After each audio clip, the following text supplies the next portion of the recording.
दोस्तों पिछले वीडियो में हमने सोयाबीन के एक्सपोर्ट की बात की थी। हमारी पूरी सीरीज चल रही है जिसमें हम रोज एक बिजनेस एक प्रोडक्ट को उठाते हैं और उसका एक्सपोर्ट करना आपको सिखाते हैं। तो सबसे पहली चीज क्या है, अगर आप सोयाबीन का एक्सपोर्ट करना चाहते हैं तो आपको कैसे करना पड़ेगा। पिछले वीडियो में हमने पूरा प्रोसेस बताया, उसके क्वालिटी इंस्पेक्शन सर्टिफिकेट बताया, आपको स्टेप बाय स्टेप ये सस्ता कहां से मिलेगा, सारी इंफॉर्मेशन हमने पार्ट 1 में दी है। पार्ट 2 में मैं आपको बताने जा रहा हूं कौन से देश आपसे सोयाबीन परचेज करेंगे, क्यों करेंगे, कहां यूज करेंगे, कौन से देश आपको अच्छे मार्जिन देंगे। मेरा नाम है हर्ष धवन, मैं हूं एक एक्सपोर्टर और आपको प्रैक्टिकल ट्रेनिंग देता हूं इंपोर्ट एक्सपोर्ट बिजनेस की। हमारा एक इंस्टीट्यूट भी है जिसमें हम ऑफलाइन इंपोर्ट एक्सपोर्ट बिजनेस की प्रैक्टिकल ट्रेनिंग देते हैं दिल्ली, मुंबई और कोलकाता में।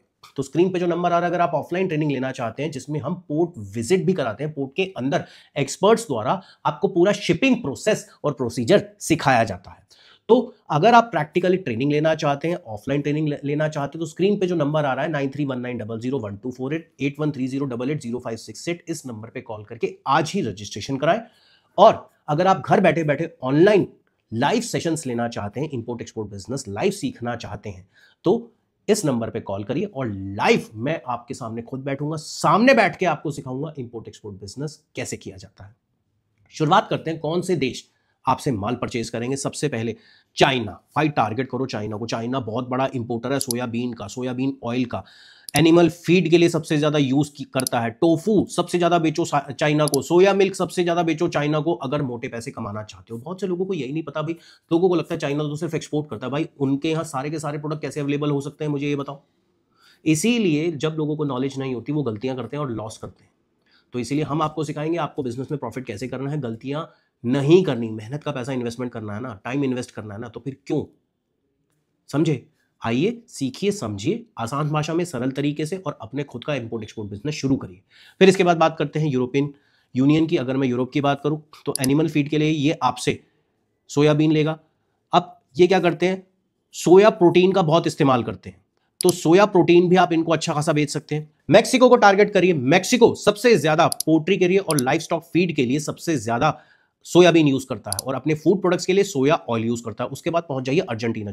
अर्जेंटीना हालांकि ये भी प्रोड्यूस करता है सोयाबीन को, लेकिन ये इंपोर्ट भी कराता है, तो अर्जेंटीना को भी आप टारगेट कर सकते हैं। इजिप्ट की बात करूं, इजिप्ट भी आपसे पोल्ट्री फीड के लिए और ऑयल प्रोडक्शन के लिए आपसे सोयाबीन परचेज करेगा। थाईलैंड की बात करूं तो एनिमल फीड के लिए, और खास तौर से अगर सोया सॉस को आप थाईलैंड में एक्सपोर्ट करेंगे तो बहुत मोटे पैसे कमाएंगे। टोफू एक्सपोर्ट करिए और अलग अलग फूड प्रोडक्ट्स के लिए यह आपसे सोयाबीन लेगा।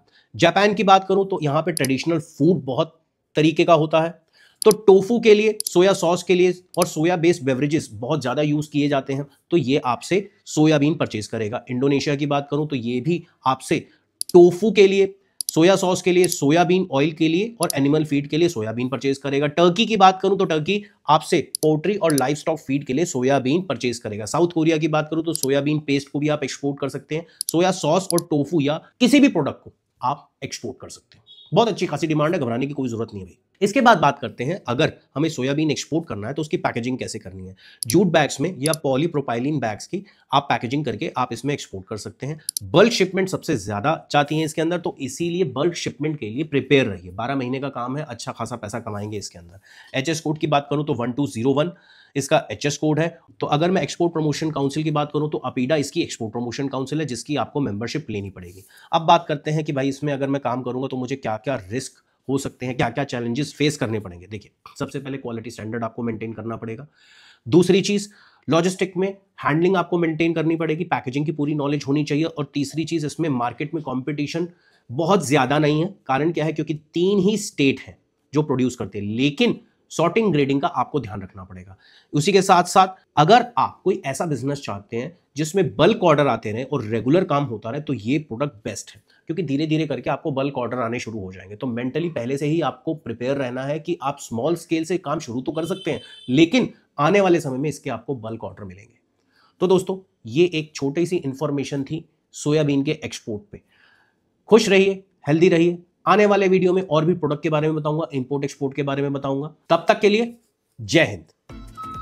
हाँ जी, ट्राईपोर्ट वालों का सबसे बड़ा फायदा, अब ऐसा नहीं कि आपको सीपोर्ट पे जाना है या सीपोर्ट पे सारा काम होगा। ट्राईपोर्ट बनाया इसीलिए जाता है। ट्राईपोर्ट इसलिए बनाया जाता है कि अगर सपोज करो आपके जगह पे कोई भी सीपोर्ट नहीं है, तो आप ट्राईपोर्ट के थ्रू आप माल भेज सकते हो कहीं भी। सबसे बड़ा एडवांटेज है, ना हमें सीपोर्ट जाना ना हमें ट्राईपोर्ट आना। प्रोसेस समझ लिया क्या क्या होगा क्या नहीं होगा, उसके बाद देख लो यहाँ पे 2 सील लगती है। माल की जैसे स्टफिंग हुई, पूरा माल स्टफ होने के बाद अब सेकंड स्टेज पे हम आ गए।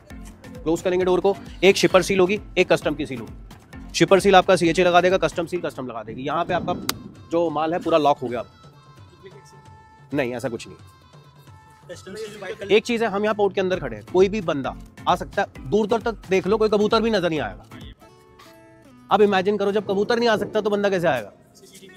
बहुत लगे, चारों तरफ लगे।